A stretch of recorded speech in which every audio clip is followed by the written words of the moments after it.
నా పేరు doctor Srikanth Raju, senior consultant vascular endovascular surgeon, clinical director vascular surgery, Yashoda hospitals హైటెక్ City నుంచి ఈరోజు రావడం జరిగింది. ఇక్కడ మీ ముందుకు రావడానికి మెయిన్ కారణం ఏంటి అంటే,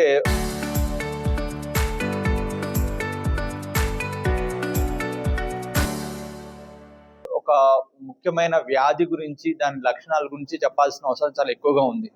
ఎందుకంటే ఉమ్మడి కరీంనగర్ జిల్లా నుంచి మధ్యకాలంలో మాకు చాలా మంది పేషెంట్స్ ఈ యొక్క వ్యాధితో వచ్చి వాళ్ళు టర్మినల్ స్టేజెస్లో మా దగ్గరికి తగిన టయానికి రాకపోవడం వల్ల కొందరు పేషెంట్స్కి ఇబ్బంది కూడా జరుగుతుంది. కాబట్టి ఈ వ్యాధి అనేది చాలా త్వరితగతిన పెరుగుతుంది కాబట్టి అది అందరికీ తెలియాలనే ఉద్దేశంతో మేము ముందుకు వచ్చాము.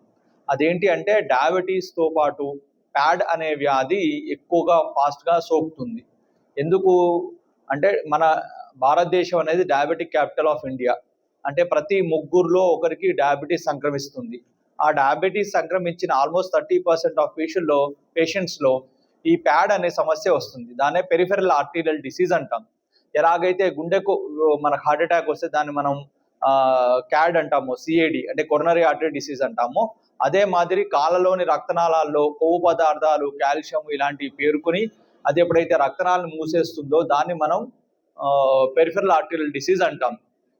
ఈ లక్షణాలు వచ్చిన పేషెంట్స్కి ఏమవుతుందంటే, నడిచేటప్పుడు పిక్క కండరాలు పట్టుకోవడము, కాల్లో నొప్పి రావడము, నిద్ర పట్టలేనంత ఇబ్బంది కలగడము పాదాల్లో, అదే మాదిరి కాళ్ళు చల్లబడిపోవడము, నడకలో ఇబ్బంది కలగడము, వారు నిత్యంగా చేసుకునే పనులు ఏవి సరిగ్గా చేసుకోలేకపోవడము, ఇంకొందరి కాళ్ళలో పుండ్లై అవి మానని గాయాల్లా మారి ఆ ఇన్ఫెక్షన్ సోకి వేలు తీయడము, లేదా పాదం తీయడము, లేదా కాలు లేదా వాళ్ళ ప్రాణాలు కూడా కోల్పోతున్నారు.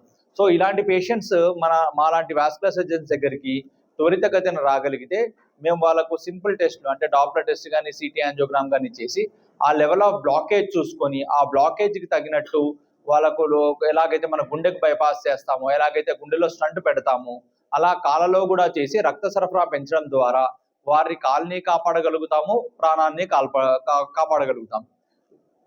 యూజువల్గా ఇండియాలో ఏంటి, మన కుటుంబాలలో ఎలా ఉంటుందంటే సింగిల్ బ్రెడ్ ఎర్నర్. అంటే ఇంటి పెద్దకి ఎవరికైనా ఇలాంటి ఇబ్బంది వచ్చి కాలు కోల్పోయారనుకోండి, వారి కుటుంబం ఇబ్బంది పడుతుంది, వాళ్ళ కుటుంబం కూడా రోడ్డు మీదకి వస్తుంది. సో కాబట్టి ఇలాంటి వ్యాధులు సోకినప్పుడు మనం కాలే కదా, వేలే కదా, ఏం కాదులే తగ్గిపోతుంది అని అలా నిర్లక్ష్యం చేయకుండా ఉన్నచో ఇలాంటి పేషెంట్స్ యొక్క వారి కాల్ని కాపాడగలుగుతాం, వారి జీవితాలను కూడా కాపాడగలుగుతాం.